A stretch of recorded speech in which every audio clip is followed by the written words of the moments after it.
Hey, Trojan family, what's up? Welcome to the USC LAFB show. Here on the LAFB Network, I'm your host, Ryan Dyrud. This is what may be the final post-practice report from the Dyrud Dojo on USC Trojans USC Trojans campus, I should say. We just wrapped up Wednesday's practice ahead of the big Victory Bell showdown with the UCLA Bruins. I'll be back on practice once the bowl games are announced and we know the schedule. So there probably will be more live from the dojo, but this is certainly the last live post-practice regular season dojo episode. So a little nostalgic here. This season flew by. I mean, it's incredible how fast this season went by. And, a lot of ups, some downs, and a lot that we'll get into after the season. But right now the focus is on UCLA and keeping the Victory Bell home here for the USC Trojans. So today we got to talk to defensive coordinator D'Anton Lynn. We were able to talk to Kennedy Urlacher, Marcelles Williams, DeCarlos Nicholson, and Cameron Fountain. So quick update for you. Nothing real crazy, no real injury updates. We'll see. We'll talk to Lincoln Riley on Friday, which reminds me, happy Thanksgiving to everyone. Hopefully you have a fantastic Thanksgiving Thursday, enjoying food, NFL football, family, friends. So no real media events at all tomorrow. I might still try to jump on and do a video if there's some updates, if anyone would actually be interested in watching anything on the holiday. But no matter what, we'll be back Friday. We're talking to Coach Riley Friday morning. So we'll see if we get any injury updates there.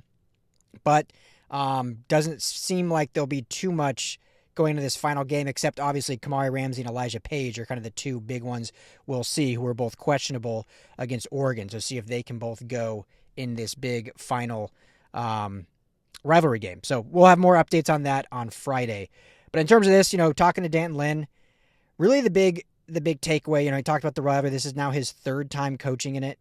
He's coached for UCLA the first year, coached for USC last year, and now this is his third time into the game, second for USC. So just talked about how impactful the game is, how cool it is that it's so unique with the proximity, with how many players on each roster are from LA, and that kind of dissipated a little bit in recent years, just one, because of the transfer portal. Obviously, that's a huge thing. But two, because of USC's kind of lack of recruiting California in recent years. Now, this game, I can see 2 years from now, 3 years from now, especially if USC keeps trending and if UCLA can get back to relevancy, it'll look like that 2022 game at the Rose Bowl, which was one of the best Victory Bell games that I can remember. That one, 45-43, 45-42 classic with the interception. I keep wanting to say Kam Fountain. It was, what is his name? Now I'm drawing a blank, of course. One of you will remember in the comments, but picked off DTR at the end of the game to seal it for the USC Trojans. Caleb Williams and Jordan Addison unstoppable on offense. So I see that back in the future of this game, and with USC's commitment to recruiting California, I see it being, not that it's not meaningful now, but I just feel like the players that didn't grow up here, it doesn't mean as much to them. Certainly means a lot, I think. I think they get so overblown that it doesn't mean anything.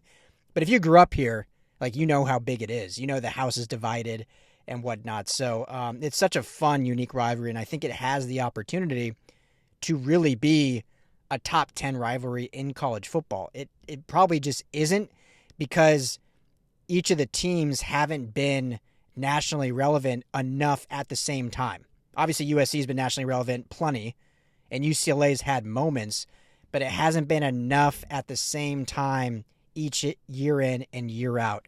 And so nationally, it's not seen as this big rivalry. It's more seen as kind of, big brother, little brother. I don't mean that disrespectfully, but that's probably why it doesn't get that national prominence. If USC can be a top 10 team every year and UCLA can be a top 25 team every year, this rivalry will become one of the best because of how big it is in this city and how different it is compared to every other rivalry out there. So I went on a tangent, but D'Anton Lynn just did talk about how much it means to him being able to coach in it now for the third time, how much he's learned more about it. But even he said, growing up and knowing about the game and how cool it was that these, no other rivalry can say they're 12 miles apart. Ohio State, Michigan, states apart. Auburn, Alabama, a couple hundred miles apart. Florida, Florida State, Florida, Miami, whatever big rivalry you want to look at, they're still all separated by a large, vast distance. This is literally like guys went to the same high school, guys grew up on the same streets, and the schools themselves are less than 20 miles away from each other. So unique, and D'Anton Lynn certainly recognized that. The big takeaway really from him was, talking about this defense, and they'll obviously really assess at the end of the season once this final game is done before bowl season begins. But kind of talked about how schematically, because of the youth of this team, they have had to scale it back a bit. And I think we've talked a lot about on this show, but obviously there's been a ton of chatter on social media, other shows, other media, about kind of has this defense or why is this defense not progressing to the level that it was last year? And last year we saw a big jump from the 2023 to D'Anton Lynn's first year, and you saw like, okay, yeah, this guy's a great defensive coordinator. We're seeing the jump. Like, yeah, there was still a lack of talent, but we saw that jump. And then this year, some would say regression. Some wouldn't want to use that word and just say that it just hasn't been as good or hasn't lived up to expectations. And I have said many times, and I did a full video on it last week, you guys check it out, about the youth of this defense and how that is a real thing.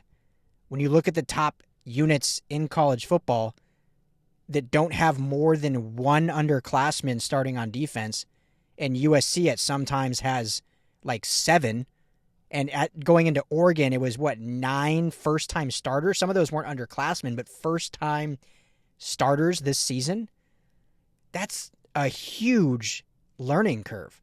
And so D'Anton Lynn actually spoke on that, and obviously he says it very just kind of, under the veil, but talked about how this became, and he learned a lot more this year as a teacher, because even last year, only his second year being a D coordinator, but there was a lot of veteran guys on that defense last year. And I've said it before, so I apologize if you guys are hearing me saying it again, but the ceiling may have not been as high with last year's defense, but the floor was so much higher because of just how many veterans. When you look at Mason Cobb, Easton Mascarenas Arnold, Akili Arnold, obviously Gentry and some of the other guys, and on the defensive line, guys that came over and transferred, like they maybe didn't have the 5-star skill set of these elite programs, but they all had experience, a lot of starting experience. So what Dan Lynn was saying today is, when you have guys like that, you don't have to teach as much. Like you're really just implementing different scheme, different formations, different base packages, different coverages, different stunts, all these different things. All you're doing is implementing that, because guys know the basics of defense in college. They know the basic packages. They know the basic fronts. You don't have to teach all that on the fly. You're just now implementing what you want them to do. Well, this year, because of how much youth there was, because of how many first-time starters there were, you're having to just teach normal intricacies of defense. What fronts you're going to run against certain offensive packages. What's base? What's all these different things? And so that, because of that, I should say, they had to scale back some of the schematic things that have made this defense really good. It made it really improve last year.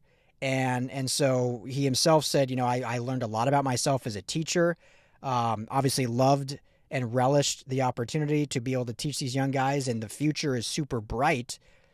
But this defense did have to go through a major learning curve because of the youth. And like I said on that breakdown last week, when you have 1 underclassman starting or 2 underclassmen starting, the other 9 multi-year starters pick those guys up, and there's less of kind of that learning curve, less of those growing pains.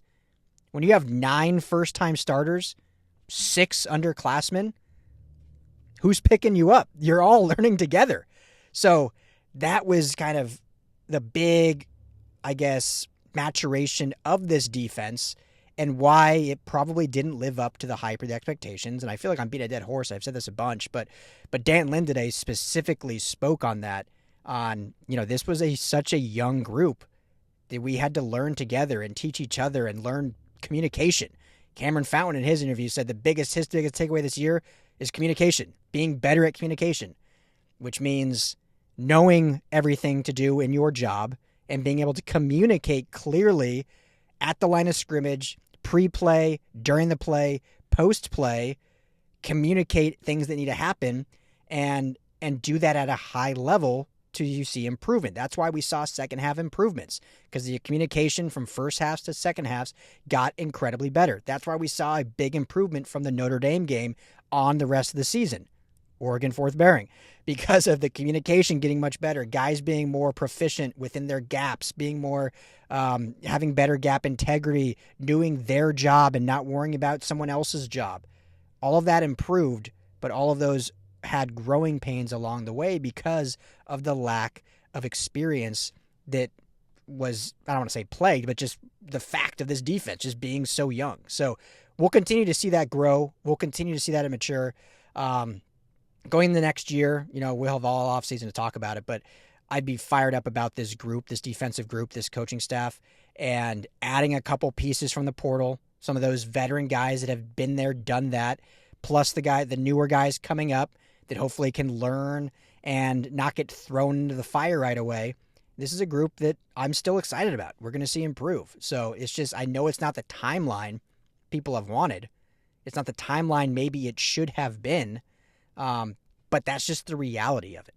Those are just the facts of it. It's not that these coaches are bad. It's not that the scheme is bad. There's been moments of that for sure. There's been moments of bad coaching. There's been moments of really poor execution. Hey, what's going on, LAFB family? Before we get to the show, got to tell you about my friends over at Sleeper. The number one sports app right now, and not just for season-long fantasy. They have daily game updates. They have a live chat that you can chat with other users. Plus, my favorite part is the daily fantasy feature, which is similar to a pick'em. You just choose 2 or more players across any sport. Choose more or less in whatever sport that may be. So if it's football, more or less touchdowns. For Jaden Mayava, if it's Mekhi Lemon, more or less receptions. If you're looking at the Dodgers, more or less home runs for Shohei Ohtani. Really easy, and you can win real money. Right now, when you go and make your first deposit, make sure you use our promo code. You see it right there on the screen, USC LAFB. That's going to give you a matched deposit bonus up to $100. You put in $100 to play with, you're going to get $100 free on top of that. You can put in 10, you get 10 free.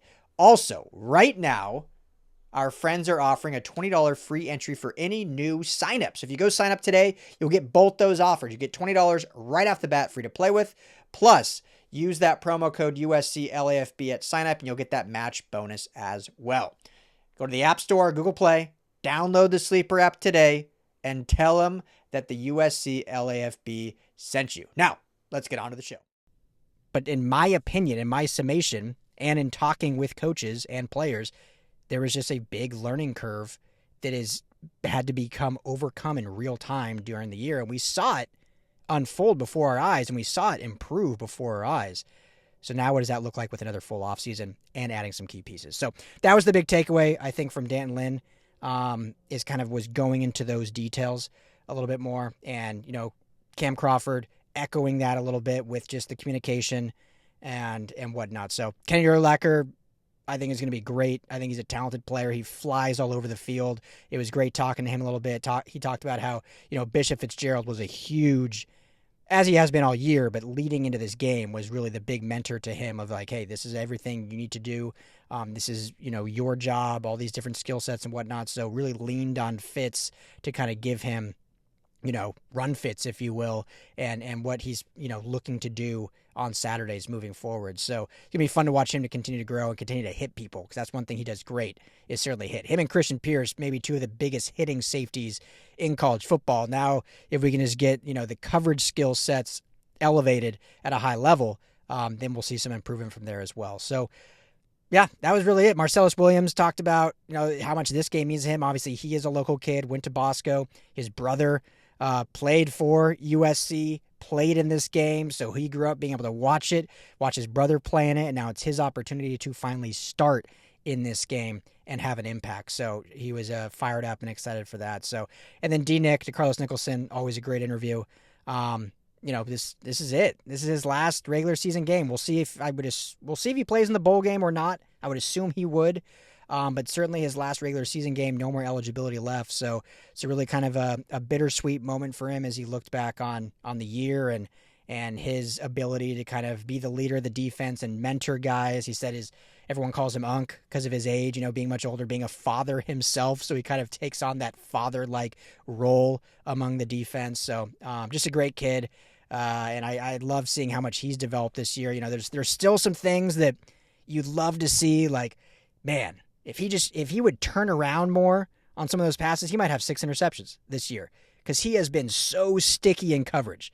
Like, no one can deny that. Like, he does not get beat. He does not get burned. He is on his man, on top of him, basically. Obviously he's gotten a few penalties, but overall, I love his aggression. He's been on top of him. But if he just was able to turn that head around a couple times, he might have 6 or 7 interceptions because he is right there at the point of attack, at the ball every single time. So he's only going to get better. So hopefully he gets a shot in the NFL to get on a roster and just keep working on his craft, because the development he had from last year to this year, I think, was pretty incredible. And from the beginning of this year to now the end of this year is even better than it was in the offseason. He has developed really well into a really good cornerback. If he can just refine a few other characteristics, he can be, even that much better. So that is it.